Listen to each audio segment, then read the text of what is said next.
Final exit लगने के बाद अगर अकामा एक्सपायर हो जाए तो क्या होता है? और ये बड़ा अहम सवाल है क्योंकि फाइनल एग्जिट लगने के बाद अक्सर गैर मुल्की ये समझ बैठते हैं कि चूंकि अब वैसे ही मुल्क छोड़ना है तो इसलिए अकामा एक्सपायर हो जाए तो कोई खास फर्क नहीं पड़ता। हालांकि हकीकत में ये सोच के बाद बड़े कानूनी मसाइल की वजह बन जाती है।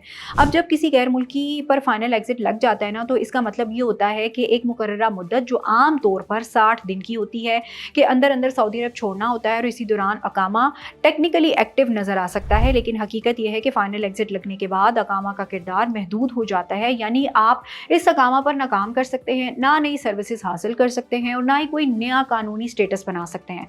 असल मसला तब पैदा होता है जब फाइनल एग्जिट की मुद्दत चल रही हो और इसी दौरान अकामा भी एक्सपायर हो जाए। इसी सूरत में गैर मुल्की दोहरी खिलाफ वर्जी में आ जाता है और एक तरफ फाइनल एग्जिट के बाद कयाम महदूद वक्त के लिए होता है और दूसरी तरफ जो है वो अकामा एक्सपायर होने की वजह से कयाम गैर कानूनियों में शुमार होता है और यहाँ से जुर्माने, सिस्टम ब्लॉक और कानूनी पेचीदगियां शुरू हो सकती हैं। और बहुत से लोग ये समझते हैं चूंकि फाइनल एग्जिट लग चुका है इसलिए अकामा रिन्यू करवाने की जरूरत नहीं है, लेकिन ये हर सूरत में दुरुस्त नहीं होता।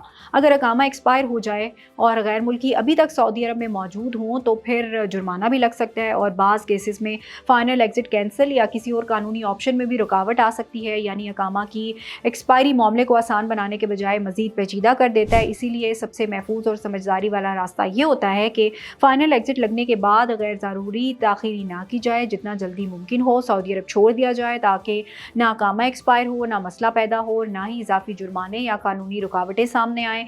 वक्त पर एग्जिट ही वाहिद रास्ता है जो आपके मुस्तकबिल के वीज़े की और वापसी के इम्कानात के लिए महफूज रखता है। आखिर में ये कहा जाता है कि फाइनल एग्जिट के बाद अकामा एक्सपायर होना कोई मामूली बात नहीं है, बल्कि ये सूरत हाल मसले को दुगना कर देती है। ये आपने याद रखनी है बात। इसलिए फाइनल एग्जिट के मामले में वक्त, तारीख और कानूनी स्टेटस पर नज़र रखना हर गैर मुल्की के लिए बेहद ज़रूरी है।